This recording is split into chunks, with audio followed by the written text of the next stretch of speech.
What is poppin', fight fans? This is Darnel, Giovani, Mystic Black, here with Low Kick MMA, and I am joined by a pioneer of the sport, a legend within mixed martial arts, a former Bellator welterweight champion, defended his title 2 times, a UFC title challenger, and of course, he fights for the PFL against Ray Cooper August 13th here in South Florida. Poppin' fight fans, and welcome to another edition of the Mystic Hour Live.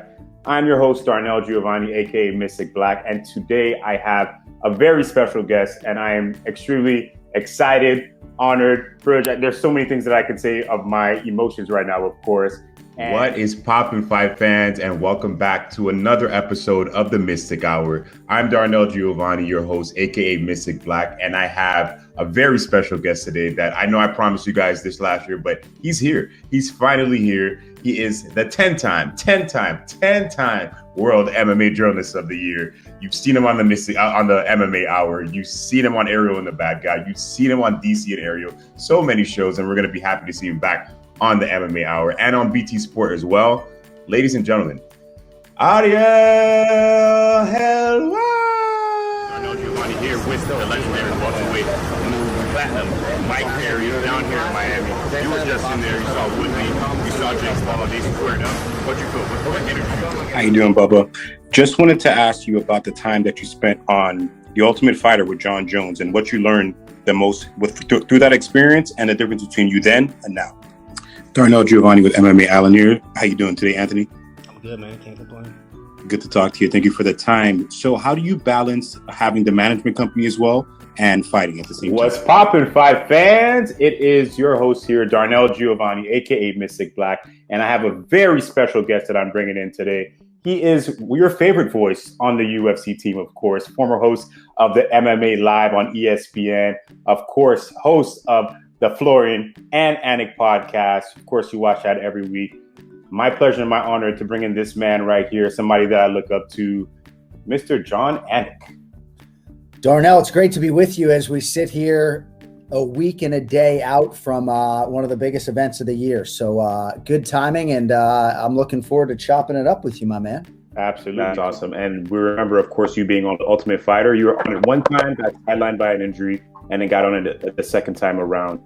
During that time when you had it was an ACL tear, right? Yeah. ACL tear. What was the most things you learned in that time period of being away? Oh, man, great question.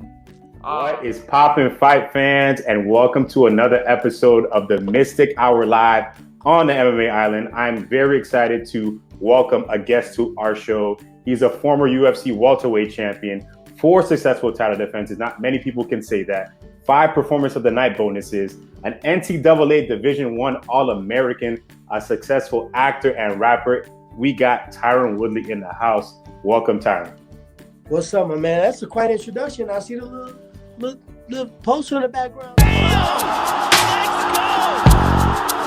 What is poppin', fight fans? And I am honored to have this guest on today. If you don't know who he is, you better watch those highlights.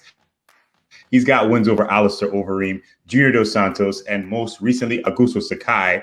He fights, got a big road fight coming up against Curtis Blades at UFC 266. You know him, the Biggie boy, Yairino Rosenstrike. That this person did a lot of things, did something that a fighter has never done. Have that amount of fights. And there was one fight that he actually made weight, but his opponent unfortunately passed out. So he really almost fought 6 times a week this year and made weight 6 times this year. There was plenty of fighters who couldn't even make weight. They knew that was happening for 2 months. But this guy came in, disciplined, put on great performances, got everybody excited to watch him. He's definitely charismatic in that cage. Dana White said that he was just talking too much in that cage. He's not fighting enough. He got that opportunity against Thiago Santos about a year ago, and he got the biggest opportunity, and he took advantage of every fight that he could this year, staying ready, staying in shape, going 5-0, one of the first fighters to ever do that in UFC history in 7 months. The fighter of the year. It's my man, the smack man, the trailblazing, Kevin Holland.